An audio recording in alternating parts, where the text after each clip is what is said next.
شروع اللہ کا نام لے کر جو بڑا مہربان نہایت رحم والا ہے۔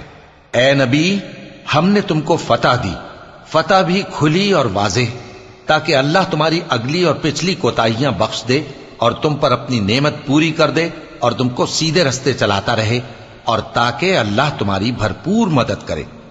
وہی تو ہے جس نے مومنوں کے دلوں پر تسکین نازل فرمائی تاکہ ان کے ایمان کے ساتھ اور ایمان بڑھے۔ اور آسمانوں اور زمین کے لشکر سب اللہ ہی کے ہیں، اور اللہ جاننے والا ہے، حکمت والا ہے۔ یہ اس لیے کہ وہ مومن مردوں اور مومن عورتوں کو بہشتوں میں جن کے نیچے نہریں بہہ رہی ہیں داخل کرے، وہ اس میں ہمیشہ رہیں گے، اور تاکہ ان سے ان کے گناہوں کو دور کر دے، اور یہ اللہ کے نزدیک بڑی کامیابی ہے۔ اور اس لیے کہ منافق مردوں اور منافق عورتوں اور مشرک مردوں اور مشرک عورتوں کو جو اللہ کے بارے میں برے برے خیال رکھتے ہیں عذاب دے، انہی پر برے حادثے واقع ہوں، اور اللہ ان پر غصے ہوا اور ان پر لعنت کی اور ان کے لیے دوزخ تیار کی، اور وہ بری جگہ ہے۔ اور آسمانوں اور زمین کے لشکر اللہ ہی کے ہیں، اور اللہ غالب ہے، حکمت والا ہے۔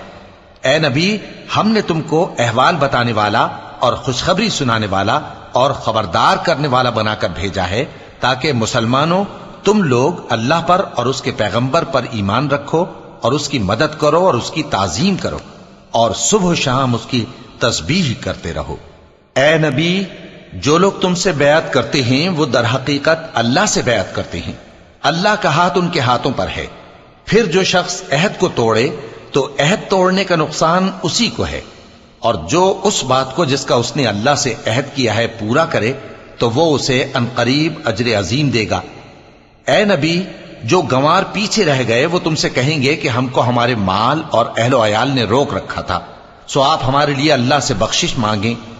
یہ لوگ اپنی زبان سے وہ بات کہتے ہیں جو ان کے دل میں نہیں ہے۔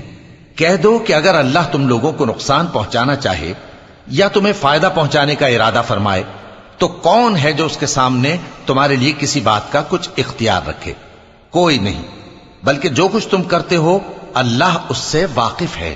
بات یہ ہے کہ تم لوگ یہ سمجھ بیٹھے تھے کہ پیغمبر اور مومن اپنے اہل و عیال میں کبھی لوٹ کر آنے ہی کے نہیں، اور یہی بات تمہارے دلوں کو اچھی معلوم ہوئی اور اسی وجہ سے تم نے برے برے خیال کیے، اور آخر کار تم ہلاکت میں پڑ گئے۔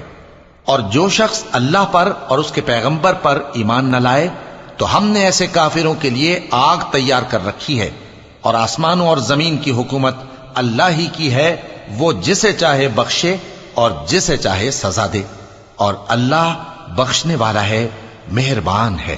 جب تم لوگ مال غنیمت لینے چلو گے تو جو لوگ پیچھے رہ گئے تھے وہ کہیں گے ہمیں بھی اجازت دیجئے کہ آپ کے ساتھ چلیں۔ یہ چاہتے ہیں کہ اللہ کے قول کو بدل دیں۔ کہہ دو کہ تم ہرگز ہمارے ساتھ نہیں چل سکتے، اسی طرح اللہ نے پہلے سے فرما دیا ہے۔ پھر کہیں گے نہیں، تم تو ہم سے حسد کرتے ہو۔ بات یہ ہے کہ یہ لوگ سمجھتے ہی نہیں مگر بہت کم۔ اے نبی، جو گنوار پیچھے رہ گئے تھے ان سے کہہ دو کہ تم جلد ایک سخت جنگجو قوم کے ساتھ جنگ کے لیے بلائے جاؤ گے، ان سے تم یا تو جنگ کرتے رہو گے یا وہ ہار مان لیں گے۔ اگر تم حکم مانو گے تو اللہ تم کو اچھا بدلہ دے گا، اور اگر منہ پھیر لو گے جیسے پہلی دفعہ پھیرا تھا تو وہ تم کو بڑی تکلیف کی سزا دے گا۔ نہ تو اندھے پر سختی ہے سفر جنگ سے پیچھے رہ جانے میں، اور نہ لنگڑے پر اور نہ بیمار پر سختی ہے۔ اور جو شخص اللہ اور اس کے پیغمبر کے فرمان پر چلے گا اللہ اس کو بہشتوں میں داخل کرے گا جن کے نیچے نہریں بہہ رہی ہیں، اور جو روگردانی کرے گا وہ اسے دردناک عذاب دے گا۔ اے پیغمبر، جب مومن تم سے اس درخت کے نیچے بیعت کر رہے تھے تو اللہ ان سے خوش ہوا، اور جو صدق و خلوص ان کے دلوں میں تھا وہ اس نے معلوم کر لیا تو ان پر تسکین نازل فرمائی اور انہیں جلد فتح عنایت کی، اور بہت سی غنیمتیں وہ آئندہ بھی حاصل کریں گے، اور اللہ غالب ہے، حکمت والا ہے۔ اللہ نے تم سے بہت سی غنیمتوں کا وعدہ فرمایا ہے کہ تم ان کو حاصل کرو گے، پھر اس نے یہ غنیمت تمہیں جلدی سے دلوا دی اور لوگوں کے ہاتھ تم سے روک دیے۔ غرض یہ تھی کہ یہ مومنوں کے لیے اللہ کی قدرت کا نمونہ بن جائے اور وہ تم کو سیدھے رستے پر چلائے، اور کچھ اور غنیمتیں دے گا جن پر تم قدرت نہیں رکھتے، اور وہ اللہ ہی کی قدرت میں ہیں، اور اللہ ہر چیز پر قادر ہے۔ اور اگر تم سے کافر لڑتے تو وہ پیٹ پھیر کر بھاگ جاتے، پھر وہ کسی کو نہ دوست پاتے اور نہ مددگار۔ یہی اللہ کی عادت ہے جو پہلے سے چلی آتی ہے، اور تم اللہ کی عادت میں کبھی تبدیلی نہ پاؤ گے۔ اور وہی تو ہے جس نے تم کو ان کافروں پر فتح یاب کرنے کے بعد سرحد مکہ میں ان کے ہاتھ تم سے اور تمہارے ہاتھ ان سے روک دیے، اور جو کچھ تم کرتے ہو اللہ اس کو دیکھ رہا ہے۔ یہ وہی لوگ ہیں جنہوں نے کفر کیا اور تم کو مسجد حرام سے روک دیا، اور قربانیوں کو بھی کہ اپنی جگہ پہنچنے سے رکی رہیں۔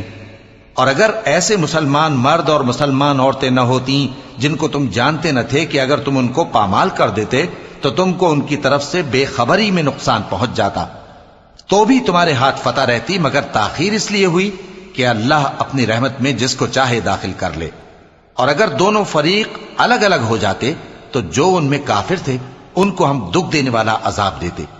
جب کافروں نے اپنے دلوں میں ضد کی، اور ضد بھی جاہلیت کی، تو اللہ نے اپنے پیغمبر اور مومنوں پر اپنی طرف سے تسکین نازل فرمائی اور ان کو پرہیزگاری کی بات پر قائم رکھا، اور وہ اسی کے مستحق اور اہل تھے، اور اللہ ہر چیز سے خبردار ہے۔ بے شک اللہ نے اپنے پیغمبر کو سچا اور صحیح خواب دکھایا تھا کہ تم انشاءاللہ مسجد حرام میں اپنے سر منڈوا کر یا اپنے بال ترشوا کر امن و امان سے داخل ہوگے اور کسی طرح کا خوف نہ کرو گے۔ جو بات تم نہیں جانتے تھے اللہ کو معلوم تھی، سو اس نے اس سے پہلے ہی جلد ایک فتح عطا فرمائی۔ وہی تو ہے جس نے اپنے پیغمبر کو ہدایت کی کتاب اور دین حق دے کر بھیجا تاکہ اس کو تمام دینوں پر غالب کرے، اور حق ثابت کرنے کے لیے اللہ ہی کافی ہے۔ محمد صلی اللہ علیہ وآلہ وسلم اللہ کے پیغمبر ہیں، اور جو لوگ ان کے ساتھ ہیں وہ کافروں کے مقابلے میں تو سخت ہیں اور آپس میں رحم دل۔ اے دیکھنے والے، تو ان کو دیکھتا ہے کہ اللہ کے آگے جھکے ہوئے سر بسجود ہیں اور اللہ کا فضل اور اس کی خوشنودی طلب کر رہے ہیں۔ کثرت سجود کے اثر سے ان کی پیشانیوں پر نشان پڑے ہوئے ہیں۔ ان کے یہی اوصاف تورات میں ہیں اور یہی اوصاف انجیل میں ہیں۔ وہ گویا ایک کھیتی ہے جس نے پہلے زمین سے اپنی سوئی نکالی، پھر اس کو مضبوط کیا، پھر موٹی ہوئی، اور پھر اپنے تنے پر سیدھی کھڑی ہو گئی، اور لگی کھیتی والوں کو خوش کرنے تاکہ کافروں کا جی جلائے۔ جو لوگ ان میں سے ایمان لائے اور نیک عمل کرتے رہے ان سے اللہ نے گناہوں کی بخشش اور اجر عظیم کا وعدہ کیا ہے۔